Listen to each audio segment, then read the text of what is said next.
Então nós temos água de primeira, povo de primeira, terra de primeira, né? É uma maravilha Biporã. Acho que é uma das cidades melhores do Paraná, viu? Para mim é. Eu não saio daqui de jeito nenhum.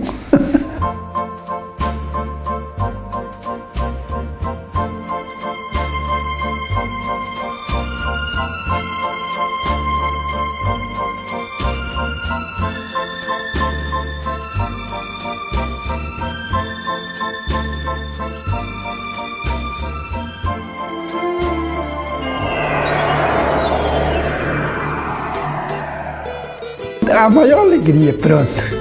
A maior alegria nossa foi em Biporã. Lembro de quando a gente veio de Açaí de mudança, meu irmão estava com um terninho branco em cima da mudança e estava chovendo e ele caiu da mudança, sujou tudo o terninho branco. Eu veio de trem mesmo, mineiro.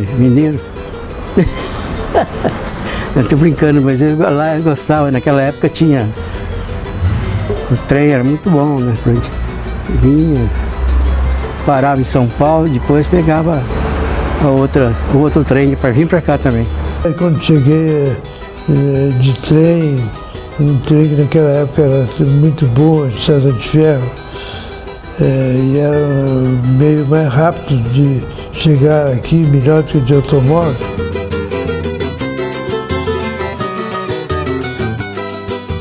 Nós vinha de trem, que era o pé vermelho que passava aí, que hoje tem o apelido de pé vermelho, né?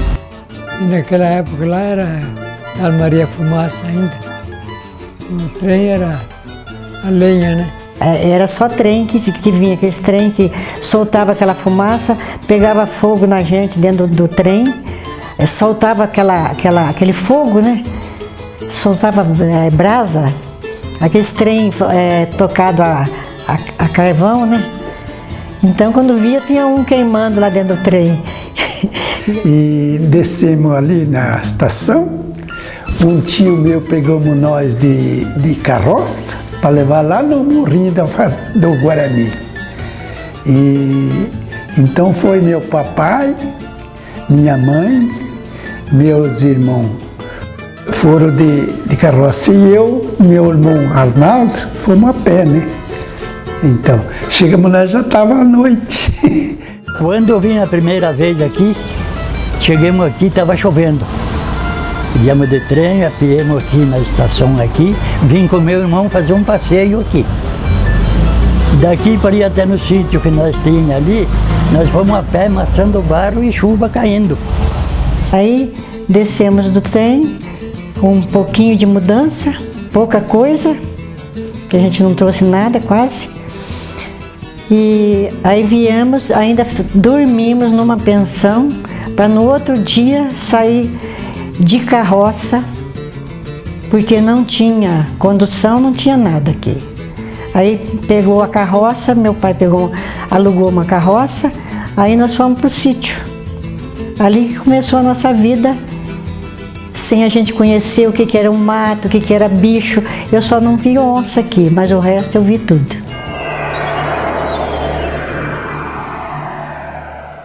Pai não deixava eu namorar de jeito nenhum. Eu namorei 7 anos escondido, inclusive pulava o muro da vizinha. E a gente namorava ali no jardim, onde é a praça hoje, só que o jardim era só umas árvores que tinha ali, né? Não tinha nada não tinha um banco, não tinha nada. E eu namorava esse meu marido ali, eu tinha 16 anos, ele tinha 17. E a gente namorava escondido do meu pai, porque meu pai não queria que eu namorasse ele, esse meu marido. E eu só namorei ele. Em toda a minha vida, eu só namorei esse meu marido. E o pai não deixava a gente sair, eu lembro que a gente já saía escondido, vinha na pracinha aqui, para dar umas paquerinhas, né? Aqui na praça, aqui. A praça era tudo diferente, era assim, tudo bem organizadinho, tinha quermesse na igreja matriz. Mas isso tudo a gente saía escondido sem o pai saber. Ia para aquelas ruas onde que meu pai não passava para namorar esse meu marido. E à noite também, meu pai ele ia muito nos comícios, né? Enquanto ele ia para o comício no sítio, a gente saía, eu com as minhas irmãs saía para namorar. Aí eles vinham ali na frente da minha casa, conversavam com a gente. Na hora que meu pai aparecia, saía correndo. Virava a esquina e saía correndo. E aquele tempo era tudo cerca, né? Não tinha muro, não tinha nada, era só cerca. Eu namorei um moço 10 anos. 10 anos namorei um moço, mas toda vez que eu ia casar, ia tratar o casamento, o pai dele aconteceu um desastre com o pai dele. Depois ele foi em casa para vir tratar o casamento, a irmã dele ficou doente. Depois ele foi para vir tratar o casamento, a mãe morreu. Daí eu falei, agora não dá mais. Falei, agora vamos parar. Né? 10 anos namorando, daí eu peguei e falei, deixei ele para lá, ele ficou para lá e eu para cá. Daí ele queria voltar comigo, mas não queria. Depois passou uns tempos, apareceu esse moço, ele veio de Cornélio, sabe? Ele veio de Cornélio, daí apareceu, nós conhecemos, daí foi um ano nós casamos. Naquele tempo ficavam, os rapazes ficavam parados, de dois lados, como se fosse um... e as moças passavam no meio. Assim, ia e voltava, chamava footing, né? Footing. E era divertimento que a gente tinha, era isso. E aí a gente arrumava os paquerinhos, namorava um pouquinho, né? Conversava aí na praça, 10 horas em casa. E era assim. E dia de domingo para a gente se encontrar, passar as horas, nós íamos assistir a chegada do trem, 4 horas da tarde, chegava. Então a gente ficava na estação esperando o trem. O nosso passeio era ir na estação, ver o trem passar. Os casados, os namorados, todo mundo ia, chegava 2 horas, todos os namorados desciam lá na estação, ali onde é essa estação aí. Ela só tinha, muito pobre também, era pobrezinho, mas a gente ia lá ver o trem passageiro passar, né? Achava que era um passeio gostoso, porque não tinha outro lugar, né?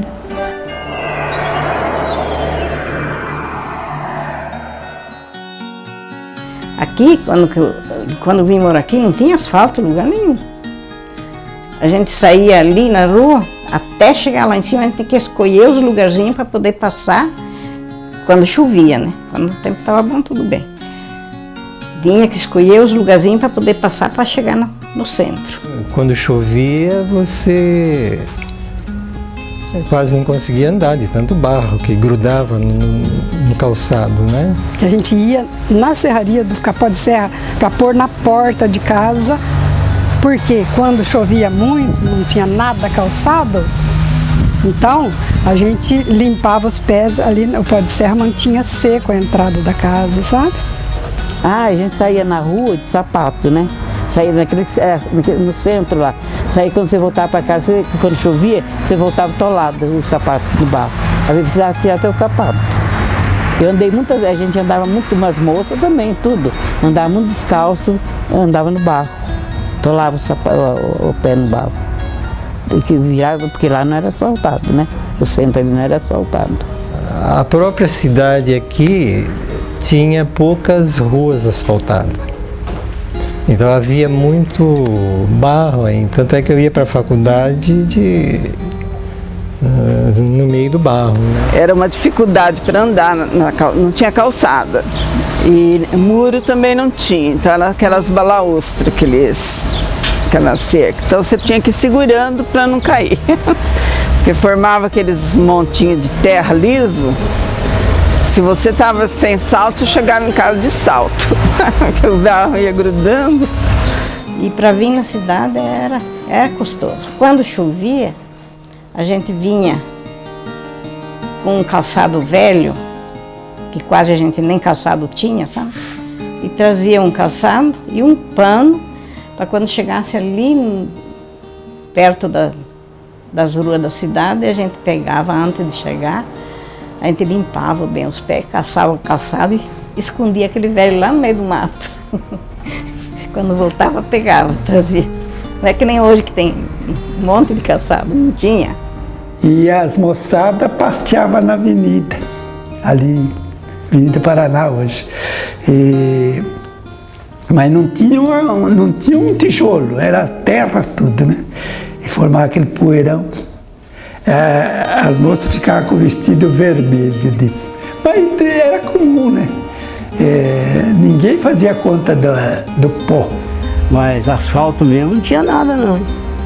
Era um pedacinho aqui ou lá, mas era tudo mata por aí, né? Aí depois foi crescendo, ficou tudo asfaltado, tudo. Depois que eles começaram a asfaltar. Por isso que eu falo para você que aqui Ibiporã tá um paraíso.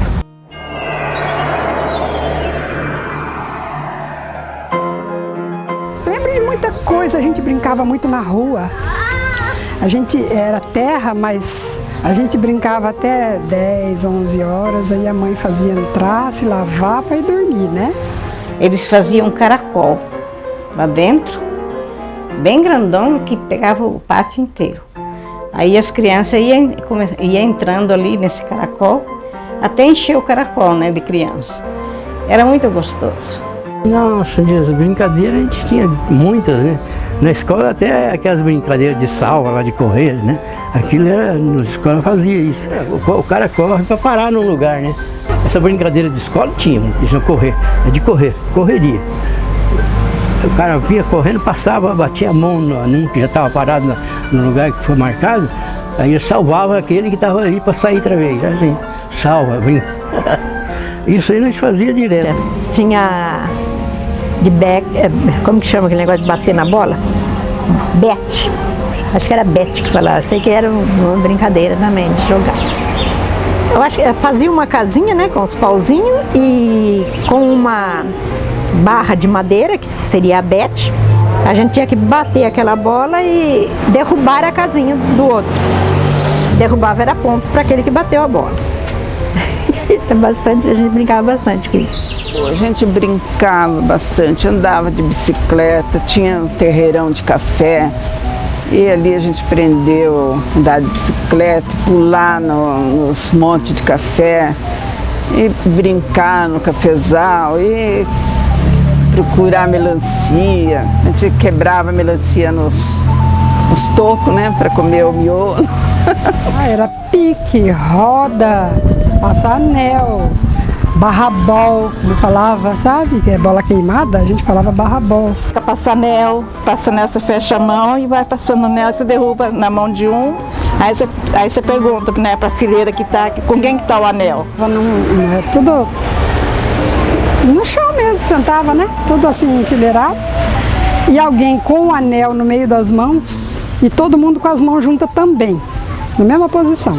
Aí essa criança vinha com o anel, passava por dentro das mãos da gente, em alguém ele deixava o anel. Aí os outros tinham que adivinhar qual era a criança que estava com o anel.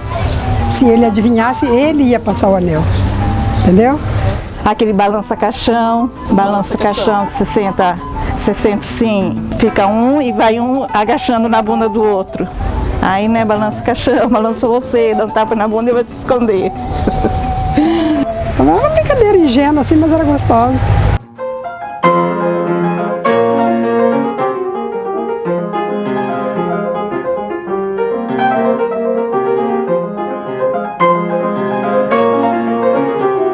Cantiga de roda, ciranda, cirandinha, tanta coisa. Brincadeiras mesmo, brincar de boneca, pegava roupa suja que estava lá para lavar e fazia bebês, né?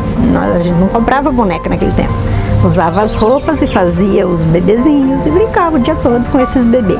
No dia que lavava a roupa e nós não tínhamos brincadeira. A gente brincava, fazia bichinho com bucha, com chuchu, pegava, espetava 4 pauzinhos assim, como servindo de perna, e se era vaca, 2 de chifre e 1 de rabo. As brincadeiras da gente era tudo assim, porque aqui só tinha rádio, né? Não tinha nada do que tem agora. Então as opções de brincadeira da gente eram bem limitadas. Escondia embaixo do pé de café, então foi muito... Só que nós tínhamos também obrigações, né? Isso era nos fins de semana, de domingo, que a gente brincava mais.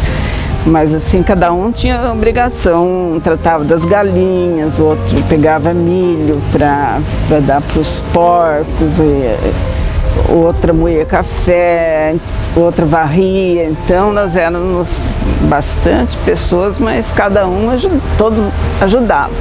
A gente acordava muito cedo, né? Tinha aquela história, né? De cada um tinha uma função, né? Um ia buscar água lá no rio, na mina, o outro ia lavar roupa, outros iam para a roça, muito cedo, né? E havia um horário rotineiro para café, almoço, café da tarde, janta, né?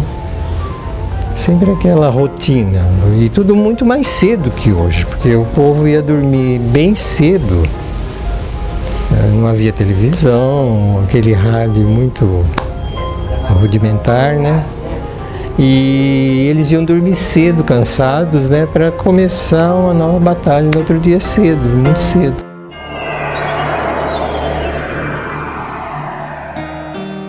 Não tinha rodoviária.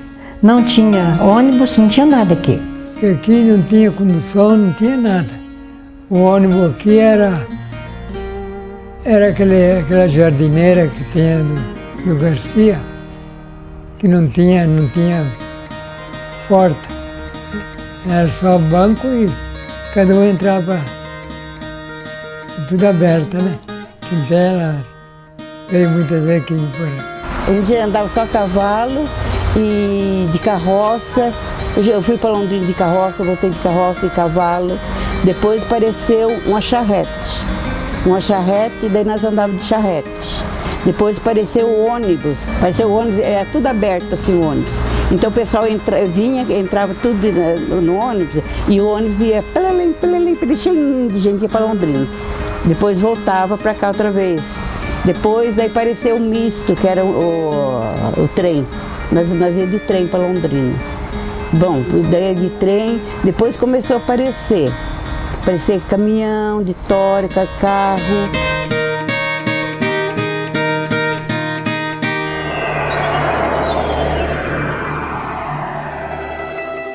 E a primeira missa também que foi celebrada aqui foi numa casa de um turco aqui, a primeira missa. Veio o padre de Jacarezinho, veio um padre de Jacarezinho para celebrar a primeira missa numa casa comercial e tinha aquele pouco de gente, né, pouquinha gente, ficamos assim na rua. Ali foi celebrada a primeira missa aqui em Biporã, porque não tinha igreja. Aí depois começou que punharam o cruzeiro ali onde que é a igreja, nós assistíamos a missa no sol, sem água. Sol quente, não tinha água. Tinha algum poço aqui dentro de Biporã. E aí a gente assistia a missa ali. Muitas pessoas, às vezes, o sol muito quente, chegavam a desmaiar, porque era muito quente, né?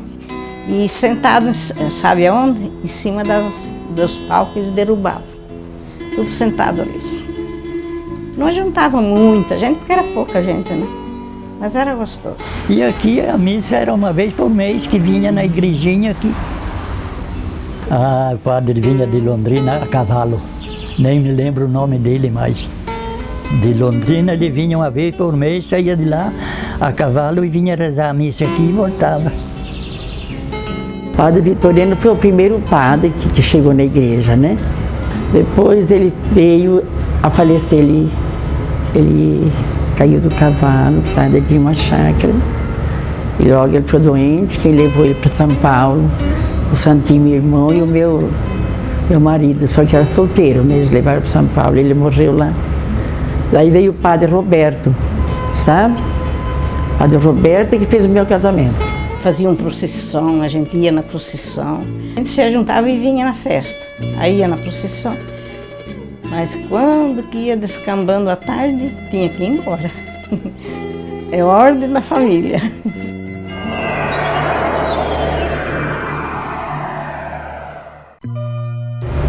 Era a escola. Lembro até os nomes do diretor e da primeira professora. Fico emocionado para falar.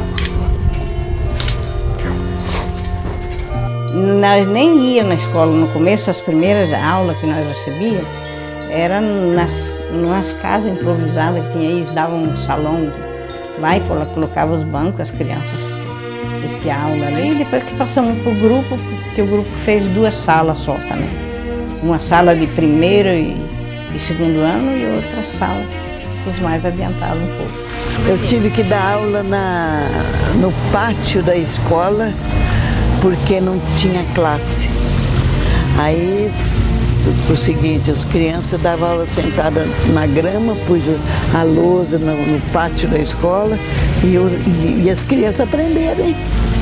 Naquele tempo não tinha essas mochilas que tem hoje. Minha mãe que confeccionava uma sacolinha com saco de açúcar, né? Os açúcar vinham em saco. Aí ela confeccionava uma sacolinha. Eu já era moça já quando eu entrei na escola. Eu saí da escola aqui do quinto ano que tinha, só tinha até a 5ª série. Eu tinha 17 anos quando eu saí da escola. Era todo mundo assim, todo moça que estava no primário, porque não tinha escola, não tinha condições das pessoas sair do sítio longe e vir na escola. Aí nós vinha de lá, do Jacutinga, vinha ali assistir a aula ali no grupo. E o dia que era uma festa assim da escola, sabe? Aquilo para nós era a maior alegria do mundo. Escola de Aplicação Gutierrez Beltrão, né? Naquele tempo tinha esse nome, então ali era o primário que funcionava. E à noite funcionava o ginásio. Essa escola mesmo, Gutierrez Beltrão. Como contavam causas? Tudo causos de medo mesmo, né? Então era um povo ainda muito supersticioso, então havia muita superstição. Mas quando a gente está conversando, eu e minhas irmãs, aí a gente lembra dos casos horrorosos que a minha mãe contava, que dava medo, mas nós queríamos ouvir uma vez, queria ouvir outro dia, outra vez, e sempre ela contava as mesmas histórias. E depois nós tínhamos que dormir tudo em uma cama só, porque tinha medo. Eu me lembro que havia essa figueira grande que vai aqui para o Caique, né? E o povo tinha muito medo de passar lá. Então à noite, né, eles não passavam. Eles diziam que ali havia fantasmas e lobisomem, não sei o quê. O Urutau, ele emitia um som um pouco estranho. Então eles tinham medo. Eles achavam que aquilo ali era uma assombração dos escravos. Então era muito assustador. Então à noite, quando a gente se reunia, minha mãe ficava contando as histórias. E esse barulho que ela escutava lá, ela falava que eram os escravos que morreram, né, sob judiação e que agora vinha ali no mato assombrar. Depois, quando a gente cresceu e tal, a gente chegou à conclusão que era o Urutau. O Urutau faz um grito bem feinho mesmo. Eu tenho uma história interessante. Antes de mudar para cá, meu pai falou: olha, nós vamos mudar para Ibiporã, vamos comprar sapatos novos para a família, e nós fomos comprar sapatos novos. E quando nós chegamos na sapataria, eu experimentei um pé do sapato, ficou bom, eu trouxe. Quando nós chegamos aqui, o outro era menor. Então eu fiquei 6 meses para trocar esse sapato. Então, aquele tempo, tinha esse programa de calor no Pio XII, que era o salão de festa da igreja, e hoje continua, né? E toda meninada, todas as meninas, assim, formavam uma dupla ou sozinha e ia lá cantar, não importava se fosse gongado ou não. Eu e uma amiga, Alicinha Buzinhani, nós fomos cantar, formamos uma dupla e fomos cantar. E fomos gongadas. Todo domingo à tarde era matinê. Então a venda dos ingressos era em prol da construção da igreja, era baratinho. Mas geralmente eu vinha para cantar. Mas aconteceu um fato muito engraçado um dia lá, que hoje a gente ri, mas no dia era de chorar. Eu tinha, naquela época, usava aqueles vestidos rodados, assim, muito rodado. E a gente usava aquele saiote engomado, assim. Então eu fui cantar uma música da Emilinha Borba, que chamava Miratê.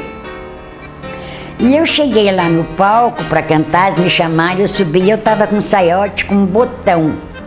E conforme eu fui mexendo para cantar, o botão desabotoou. E o saiote foi caindo e o povo do auditório gritava: olha a combinação tá caindo. E eu lá, Miratê, é a coisa rara. Mas olha, onde eu fui até, e eu segurava, mas o danado do saiote foi caindo, mas aí foi me dando um nervoso tão grande, que eu não sabia mais que ritmo que era, que verso que era. Eu sei dizer que eu larguei o microfone e saí correndo, que tinha uma saída no fundo do Pio 12 ali. Eu saí correndo e eles lá de fora eu escutava eles falar: a combinação dela caiu, a combinação dela caiu.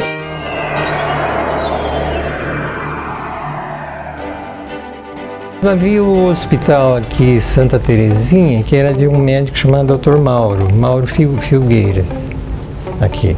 Só havia esse hospital. Nesse hospital Santa Terezinha, na minha época, o dono era o Dr. Mauro, mas o sobrinho dele, o Dr. Justino, se formou e veio trabalhar com ele em 1949.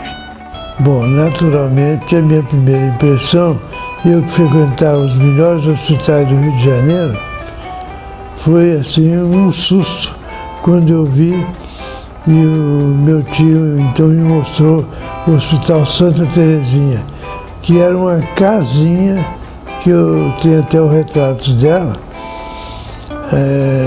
era uma casinha de madeira, onde eu morava ao lado na casa do meu tio também, tio Mauro.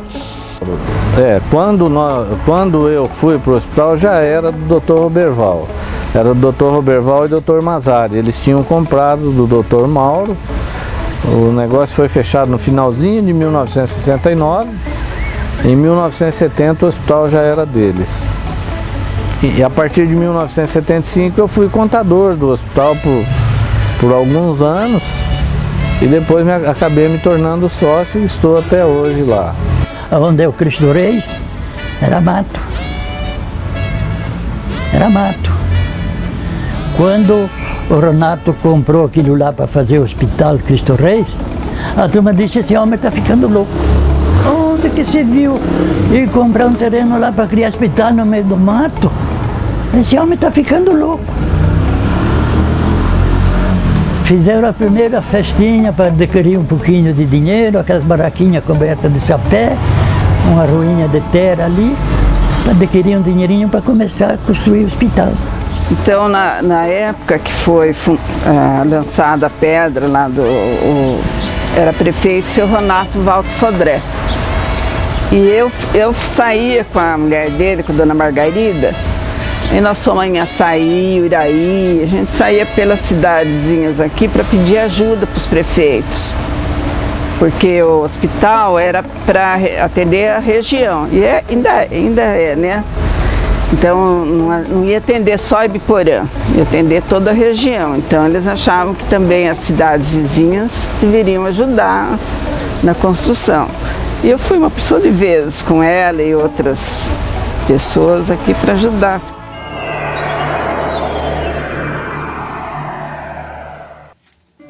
Mas eu gostava muito, e meu marido fazia muita serenata, coisa linda, sabe? Você ver cada música que ele tocava no bandolim, ele gostava de fazer serenata, então isso aí era lindo, eu gostava demais.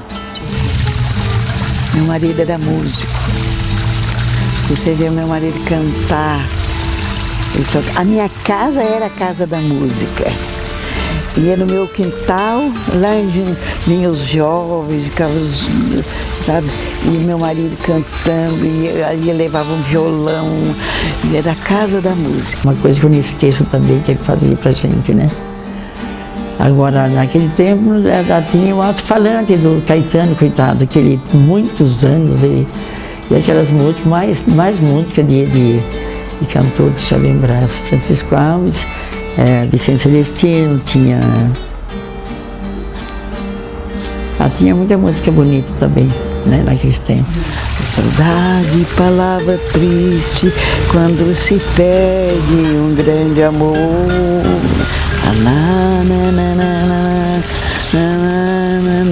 A gente cantava, passava cantando em cima da caminhonete. Meu primeiro amor. Um pouco da letra eu esqueci.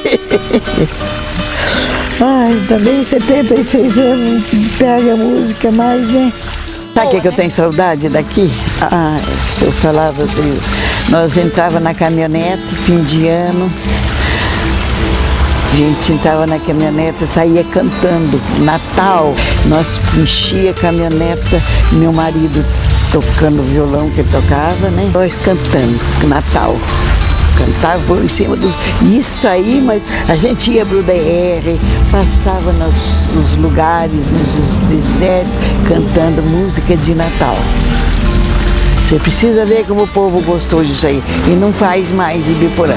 Esses dias nós estavam comentando, na época de Natal, as lojas faziam... Porque na avenida aí era tudo terra, né?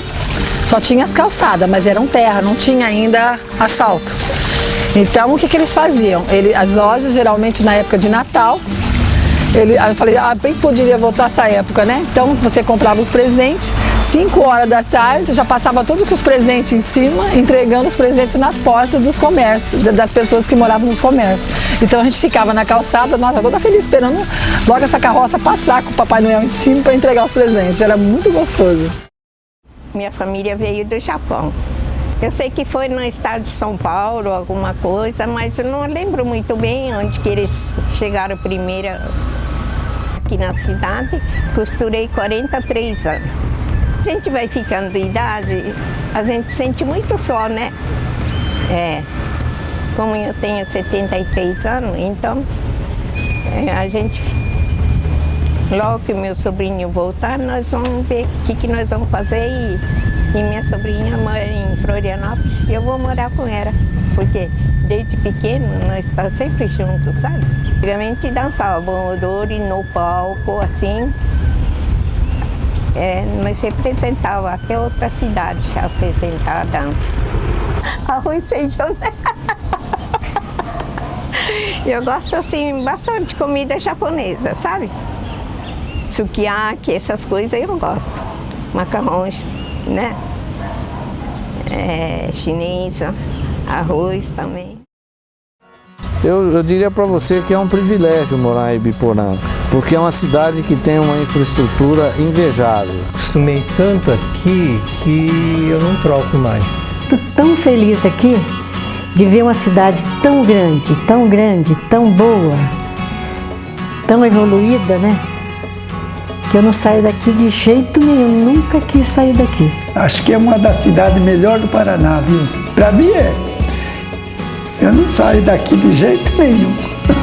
Eu gostaria de deixar uma mensagem que ninguém se desanime da vida, que tudo é bom. Sabendo viver, a vida é muito boa.